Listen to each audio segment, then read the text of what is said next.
Hello and welcome to episode 30 of the Ecuador Insider Podcast. I'm Jesse Bayer, joined as always by Darnell Dunn. I'm coming to you from Loja, Ecuador, here on Monday, April 24th, 2017. Darnell is down in Cuenca. And we're just about a couple of weeks out from the election, so we'll definitely get into that tonight. But what's up, Darnell? How are you? How you feeling post-election? Well, we'll get into that in the show, I'm sure. But disappointed. What else can I say? And how's the weather been in Cuenca the last couple of weeks? Has it started to get cold there at all, or not yet? Yeah, it's been a little chilly, but fortunately, I was able to make it down to Loja this weekend to enjoy the weather and see some friends, get some work done. So that was nice. Yeah. Great. So yeah, I think we haven't recorded a show since the election. The election here, or the runoff election, the final election was on April 2nd. We should definitely touch on that for a few minutes. It's funny though, getting into a topic like that. Like I'm trying to grow our presence on basically all things social media, and I've been taking making a lot of YouTube videos and things like that. And I took the opportunity with the election to make a couple of videos about the election, and they actually got they got some interest, and some people liked them, of course. But it's funny. It's just so funny when you wade into politics, how visceral and just how strong people's reactions are. And it's so clear to me from having made those videos, and even some of the reactions we get to these podcasts, why so many business people and corporations and people who are on television, entertainers, try to stay away from politics and just not address it at all, because you can't say anything without pissing off like half the people. And at least, yeah, right, at least. And so it's just funny. I mean, I feel like I don't know how to address these things without addressing them, so we'll do so. But and everybody's free to their own reactions. I think our only job is to try to give you our perspective on Ecuador, and when it's about politics, it's about politics. But I certainly go in with the knowledge that a lot of people get really upset when you give your opinion on politics. So with that said, Unfortunately or fortunately, I can't give anybody else's perspective but my own. Neither can you. So yeah, right. And just for people out there who very much disagree with my opinion or your opinion or our opinion, I just want you to be aware, and this probably goes without saying. It's probably silly to say this, but I just want you to be aware. It has nothing to do with our work. I mean, you could be an orange lizard, and I would treat you well and help you accomplish your goals and help you do what you're doing. That's my job, and we take that very seriously. When we're talking about politics, it's for entertainment, it's for the show, and it's an important thing to be aware of if you're moving here, whatever side of things you sort of view the world from, or whatever political side of things you look at things. So enough prefacing. Go ahead. Well, hang on. Well, one thing I'll just add to that, just I feel like weighing in on it. Yeah, please. I mean that's just people look at politics like a belief, almost like a religion in a sort of way, and so to say to somebody, hey, I might not relate to you on this thing that, you think is really important, but I can certainly help you. Very few people would take you up on that. Well, that's unfortunate. Well, maybe should we change the subject? Never mind. Show's canceled. Yes. Oh, that's funny. But we did have an election, and we do need to talk about it. So we had runoff election on April 2nd. I'm not going to recap again who were the candidates and all that. If you're paying any attention either to Ecuador or our show, you're aware of that already. But Lenin Moreno. No one's aware of that. Oh man, you're taking cheap shots at us. Go ahead. No, sometimes you just have to, you have to laugh instead of cry, Jesse. Okay. I mean, I don't know. I'll leave you. You're on your own on that one. So Lenin Moreno, who was the Alianza País candidate, the party of Rafael Correa, ultimately won the election. I think we do need to at least just mention to people it was a very controversial victory, and that's about as politically correct a way of to put it as I can. There was several babies. There was many irregularities with the voting in the election process. We had really, really strong protests for, a week or 2 weeks following the election. We had a partial recount. We had lots of paperwork filed, protesting fraud, claiming fraud. We had examples of fraud. We had the the opposition vice presidential candidate, on television holding up his proof of fraud. We had, we could certainly get into all that. I don't know at this point. I'm kind of like I have sort of election fatigue. I've moved on.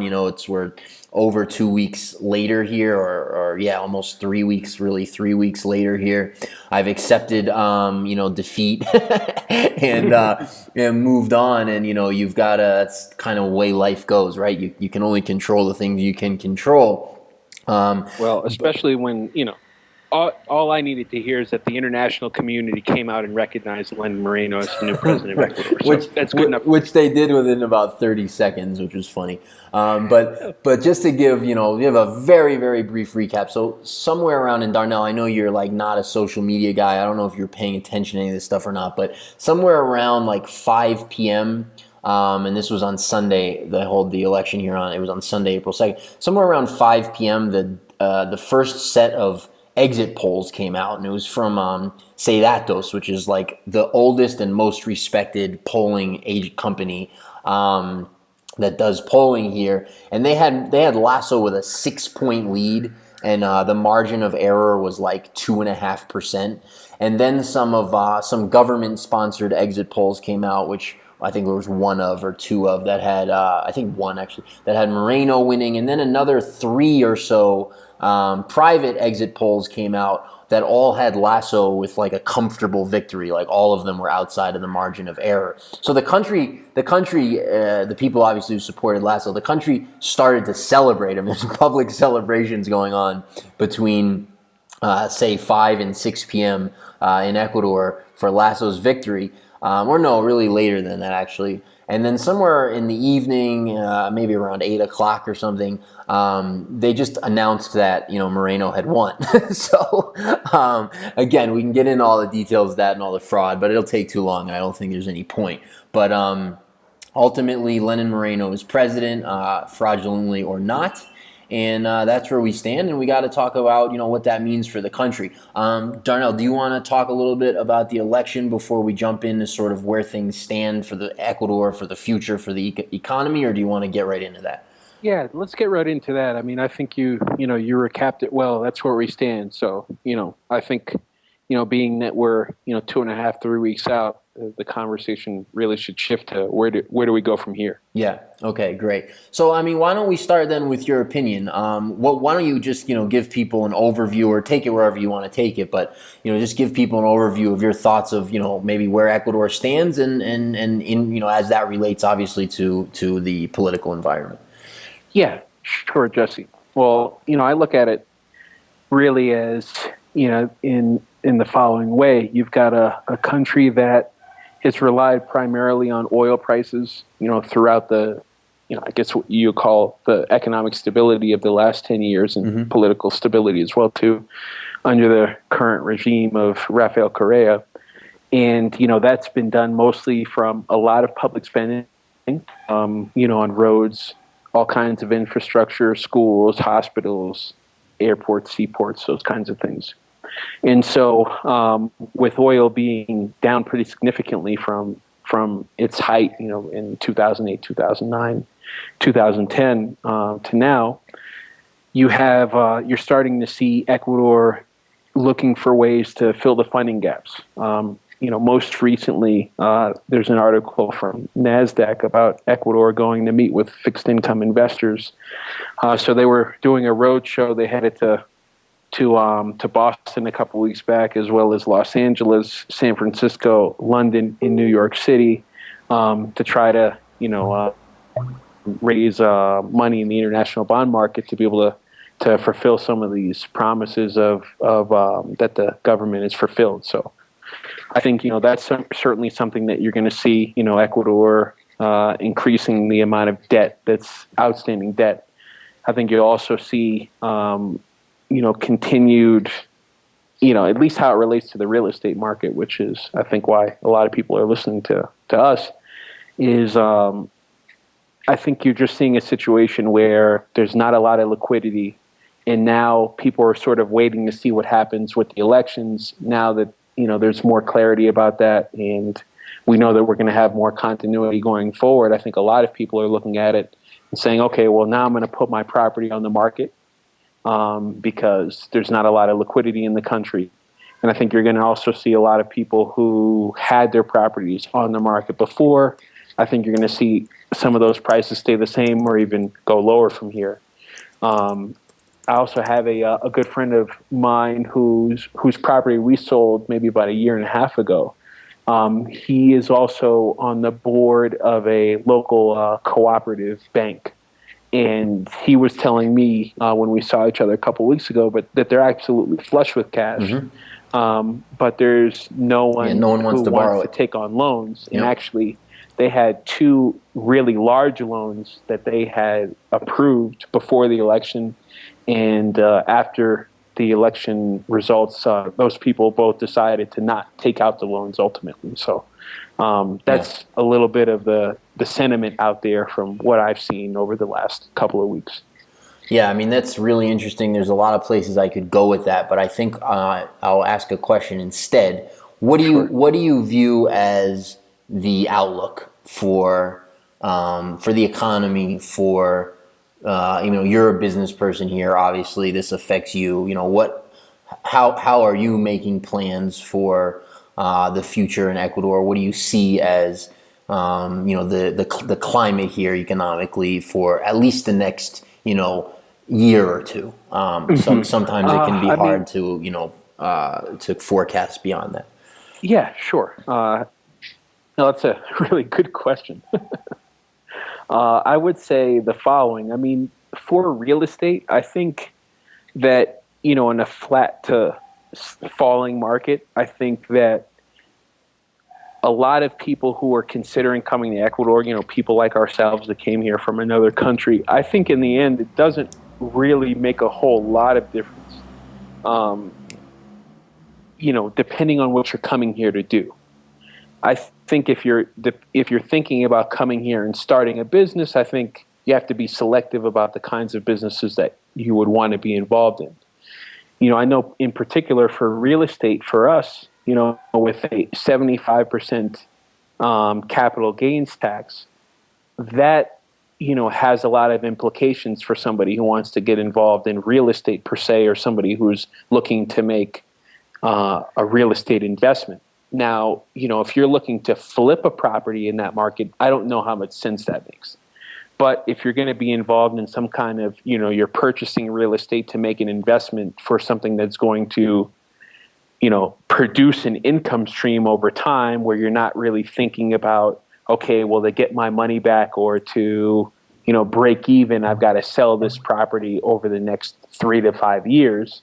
Then there's, still definitely a lot of opportunities here in Ecuador. But yeah, I mean, I think if you're looking at specifically with real estate and some potential spillover effects that you could see from that, I think for the next 3 to 5 years, I think you're looking at at economic growth, I don't know, somewhere around, 1 to 2%, mm-hmm. Like we saw in the last quarter. So, yeah. There's there's so many things you touched on I have opinions on, but maybe just taking some of this last stuff, just to be clear for people out there about the capital gains real estate tax, the way that it's calculated is in such a way that it's not the way we would be accustomed to in the States or elsewhere. So for example, in the States, you factor in your cost basis versus your sale price, and more or less you've got your cap gains. Whereas here, here your cost basis is a much more convoluted thing, and then they've got they've got exemptions, and they've got yearly adjustments for inflation and for quote profit and these sorts of things. So it's not as simple as that. In fact, flipping properties, and I'll disagree with you slightly on this. Flipping properties actually can be great because when you're factoring in the cost basis as the assessed value, which is the way that, and I don't want to get too specific on this because there's a lot of ways in which there's a lot of it's case by case. This can be true or not true depending on the specific parameters of the purchase and sale. But the cost basis, generally speaking, it can be, you can use the assessed value of a property. So as long as when you're selling it, the assessed value of the property hasn't changed, which if you're flipping it is almost 0% chance that it would have changed, all that profit would be unrecorded. So anyways, the only point I'm trying to make is it's not as simple as there's a 75% capital gains tax. There's a lot of loopholes and caveats to that. As far as the economy and banks and lending, one thing that you said that really jumps out at me, and then I want to give 2 seconds on where things stand and moving forward, which largely I basically agree with you on. One of the interesting things that these last couple of years or several years in Ecuador have really revealed for me is something that I had studied at length, in the States prior to moving here. And I would say this in general about everything about Ecuador. Things in Ecuador are much more on display. They're much less hidden. It's a really small country. It's a country where it's just a very small scale. It's a very small stage. So things are, and it's not a complicated. I would argue it's not a complicated culture, society. I mean, it has its nuances for sure, but it's not lots of nuances, but fairly simple. And I say that in the least not a derogatory way at all. Yeah, and so if you look at how the economy is at the mercy of or controlled by, or more accurately, levered to the money supply.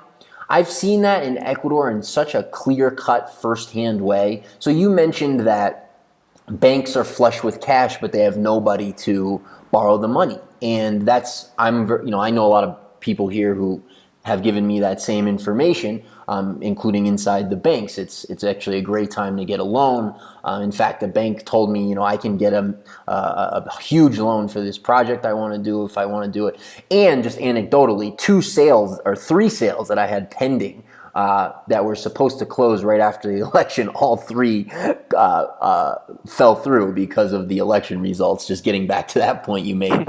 Sorry, I'm getting a little wieldy here in this, but or unwieldy, excuse me.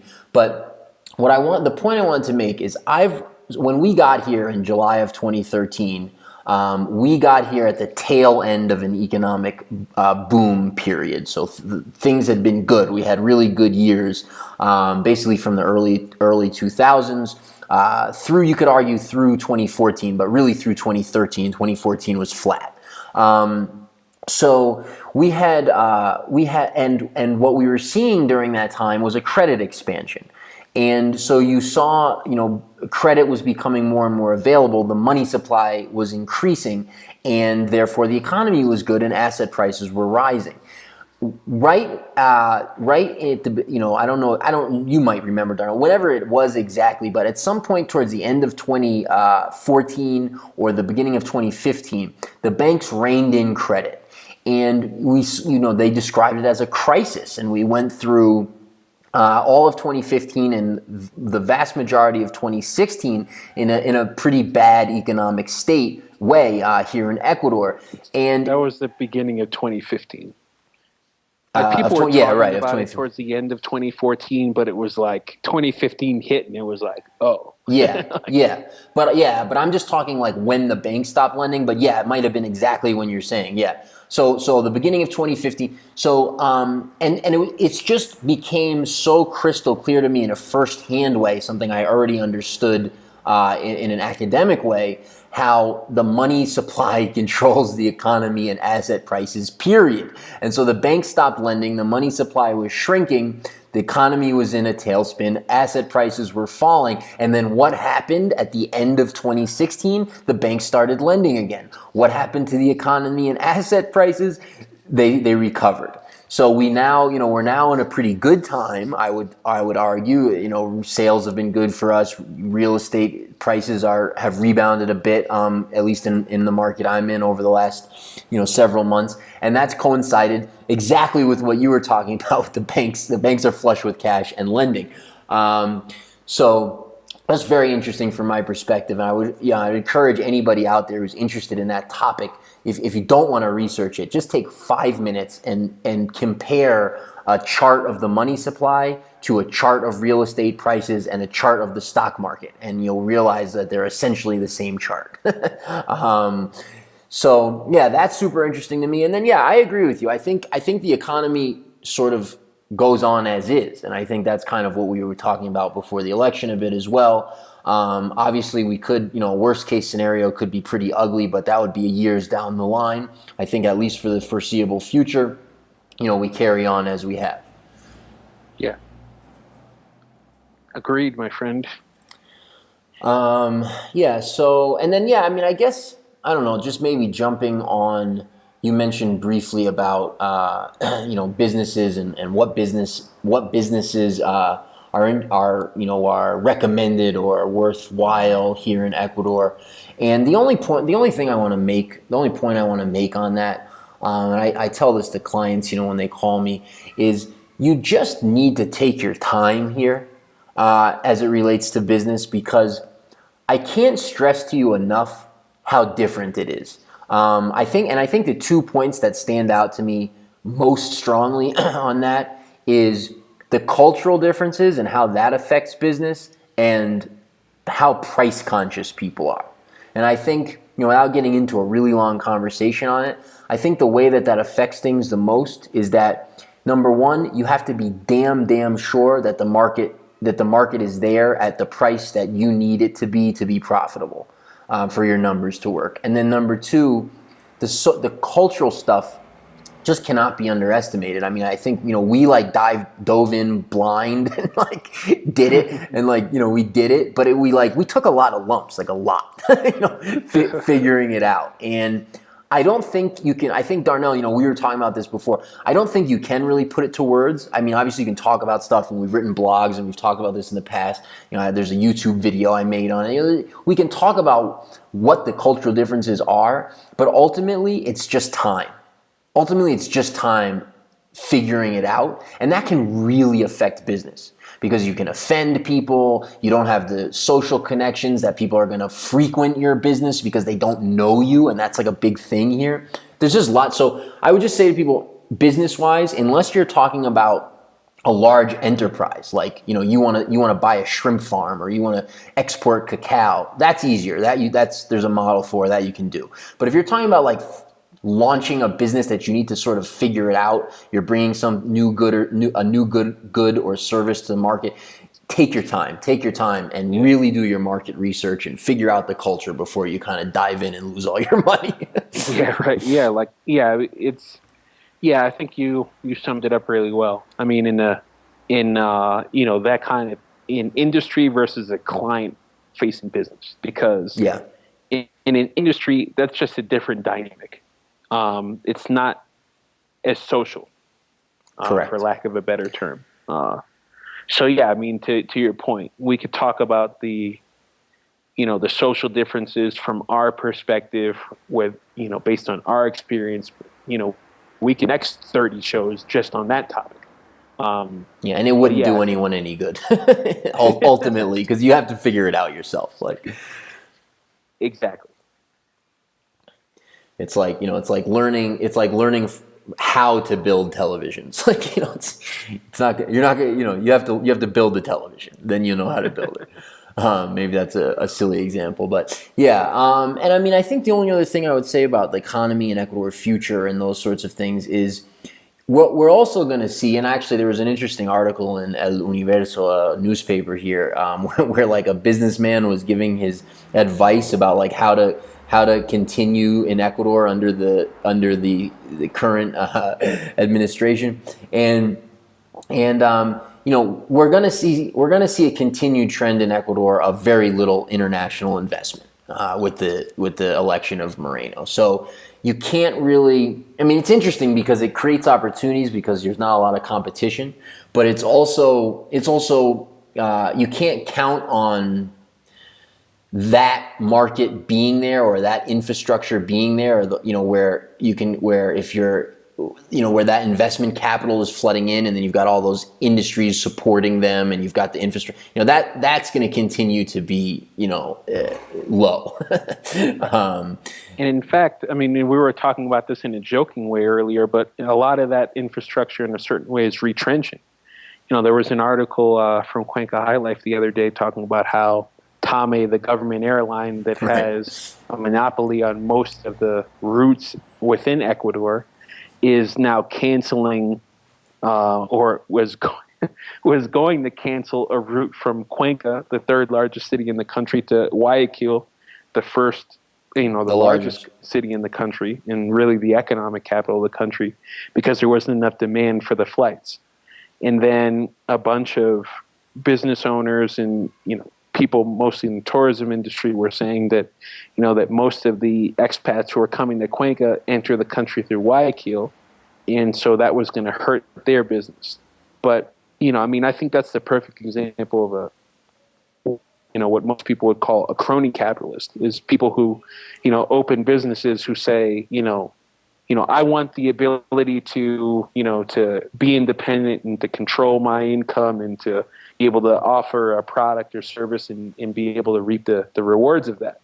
Out of one side of their mouth, they're saying that. Out of the other side of their mouth, they're saying, well, government, you should offer this service at a price that doesn't allow you to make money, so that doesn't hurt my business. right. That's socialism that business people would be for. Right? It's like, that's the problem with any form of socialism.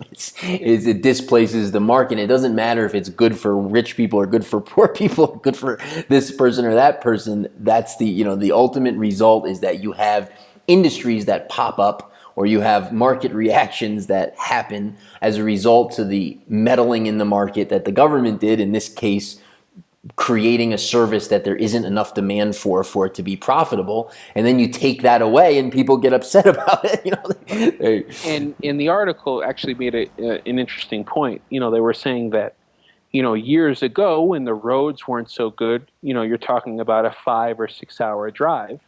Now Guayaquil to Cuenca is a 3 hour drive. Now, certainly, if you're looking at Ecuador as a tourism destination, that's probably a little bit too far of a drive for to really offer people that kind of great service. But at the same time, if you can't offer that service at a price that allows the company to make money without relying on taxpayer cash to be able to offer the service that very few people use. I mean, think about it.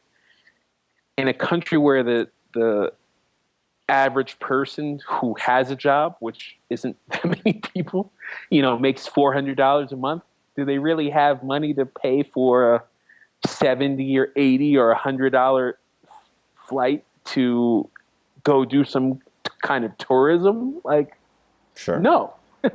Very few people do. So how many people are really going to be into that service? How many people are you going to be able to offer that service at a price that that allows you to keep the doors open? I would say not. Yeah. And I mean, if there wasn't the government airline, a private company would probably fly, twice a week. It'd probably be like, a Friday and a Monday flight or something, or a Friday and a Sunday flight. Whatever it is, they would do that market study. But there's probably demand for a twice a week Cuenca to Guayaquil flight. But the daily flight, I would be shocked if there was demand for, and obviously there isn't, because that's why they were trying to cut the line. I mean, another point that I want to make about this too is, we were talking a little bit earlier about, this economic boom that happened, that coincided with Rafael Correa's presidency. And you think about all these things that were built, all these airports. You have all these airports in Ecuador, but I can't fly from Loja on one side of the country to Esmeraldas on the other side of the country. Now, those are probably the two airports that are furthest away from each other. But, you can't fly from one domestic airport to the other. So it's like, what are these airports really for if you can't provide a service at a price that can keep the doors open, and you can't get a flight that's going to be the most convenient in terms of getting you from one point of the country to the other? It's like almost much to do about nothing. It's like you have all this public spending, you invest in all these things, but you invest in these things that ultimately don't pay for themselves and end up being a cost for, the government and ultimately the people. Yep.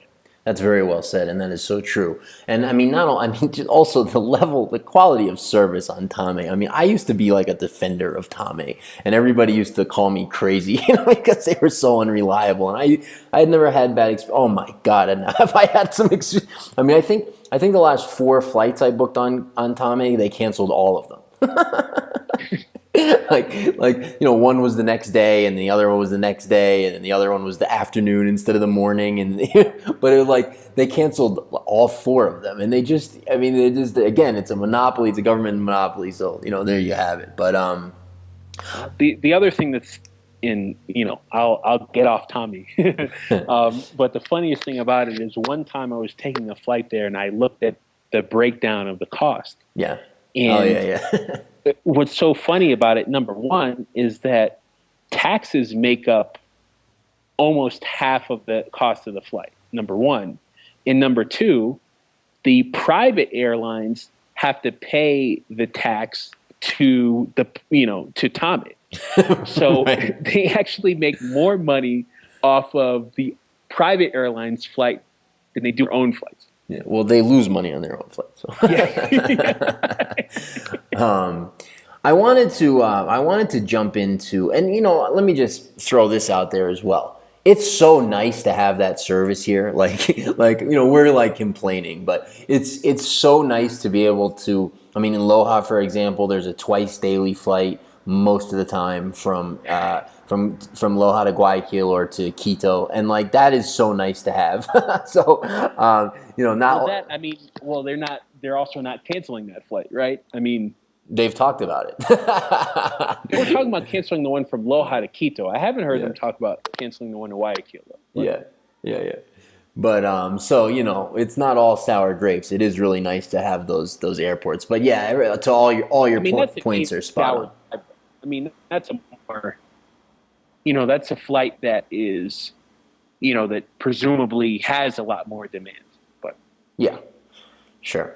I want to jump in for a second to mining rights. I don't remember if we've touched on this in the show or not, but it's definitely worth having a quick chat about. And it's a very unfortunate aspect of what's happening here in Ecuador. So in Ecuador, if you buy a piece of land, you don't own what's in the air, what's above the land or in the ground. That includes water. So you can apply for the use of whatever you're trying to use, but you don't own it. So the way that's played out here is that the government has given mining concessions to China and to Canadian company and some other companies, and because nobody owns what's under the soil, you can actually buy mining concessions on land that you don't own, and it's through a process. It's not like the government just goes in and kicks people out, but through a process, theoretically, and it has happened with some of the largest mines, you can actually force somebody to give you permission or to allow you access to exercise your mining concession. And so what's happened at this point is, because about a year ago or so, they've kind of opened up the mining concessions. What's happened now is much of the Orient is concessioned, and really a lot, even other parts of the country as well. But much of the Orient has some sort of concession on it, and there's very few places that it's really a problem right now. But there are a few where the government actually went in with police and military and bulldozers and removed mostly indigenous populations from their land. Really sad and awful. But it's your people are now buying and selling land in the Orient that's has a concession on it. So it's an interesting issue. It's an unfortunate issue, but it's something worth mentioning to people who are looking at Ecuador, potentially the Orient. What it really comes down to for me is not necessarily whether a land has concession on it or not, whether I'd be interested in it or not. Is there ever a risk in the future of actually having a problem? If what people are doing is buying gigantic concessions just to speculate, but even once you have a concession, there's a lot of steps you have to take to maintain it. So, they come and they go kind of thing. But it's sort of an interesting topic that's taking place here in Ecuador. I don't know what if you've got thoughts on it. Yeah, I mean, other than the fact that it's unfortunate, not really. I think it's just important for people to take that into account, because at least, in the West, we have a different conception of what it means to own land. When you buy a piece of property, you for right or wrong, feel like you're buying, everything that's above and below the property. And so you're not expecting somebody to have the right to enter your property without your knowledge or without your consent, and to be able to, let alone to be able to extract something from it, that takes away from you being able to enjoy what you purchased. So, certainly it calls for a different outlook on some of the things, and just to go into the situation with eyes wide open. Yeah, agreed. It was interesting. I was it is. I don't know, Darnell. We've been here a long time now. Like, once in a while, it just hits me how effing beautiful this country is. Like, I was in Quito recently, not in Quito, but out by the airport. And it's beautiful. It's beautiful out there, especially in the air. You've got the mountains and the large fields, and some places the volcanoes. And then I flew back to Catamayo, to Catamayo, where the airport is outside of Loja, and I'm coming in and seeing the green mountains, and then driving back from Catamayo to Loja and just breathing the air, and it just kind of like hit me again. Like, this country is insane. It is just so beautiful. And then kind of where that sort of led me to my thinking, because you've traveled a lot in the country, I've traveled a lot in the country. I think between the two of us, we probably know all of it. The South is just where it's at. And like, is that self-serving? Because like, I do business here, yeah, but like, I also live here, and I live here for a reason. The South is just where it's at. The South is it's just the nicest part of the country, and I say that because it's way less populated, which I just find nice. Even in the lesser populated parts of the North, there's just way more population. So it's just much less populated, and it's just prettier for my money. I mean, the North has its really cool stuff too, like the volcanoes are amazing. Yeah. And the North, for I think what it has South is there's just a lot more of the adventure tourism things to do. For sure. You've got that Kiwatoa, I think it is, that lake that's inside a volcano. Yeah, right. Mm-hmm. Things like that. All the volcanoes, as you mentioned. You have the highest, mountain in the world if you measure it from where it starts underground. I think that's Cotopaxi. Mm-hmm. Like, there's so much to see and to do up there. But in terms of living, I mean, the South is, you said it. It's where it's at. Yeah. And, it's not so self-serving for us in the sense that we've got properties all over Ecuador, some that are outside of the South for sure. I love going to the coast. That's not in the south of Ecuador. So there's lots of things that I like to do and lots of places that I like to visit But there's nowhere else in Ecuador that I would live other than southern Ecuador. Yeah, agreed. All right, should we call it a night? Yeah. Why don't we wrap up? All right, send us out of here. Okay, sure. Well, again, thanks everyone for joining us. We are Abundant Living Ecuador, real estate and relocation services firm based in southern Ecuador. Want to reach us? You can toll free from the U.S. and Canada at 888-999-0948 via email at info@abecuador.com. That's A as in Apple, B as in boy, Ecuador.com. Also encourage you all to follow us on social media, Twitter, Facebook, YouTube, LinkedIn. We on any other platforms, Jesse? Probably, but that's good enough. Great. So tune next week. I think we've got a great guest, a financial advisor who specializes in working with expats, that's going to share with us some tools and strategies on how to invest, on some offshore strategies for and saving your wealth, as well as properly file for taxes. So we look forward to that show. Until next time, we'll talk to you.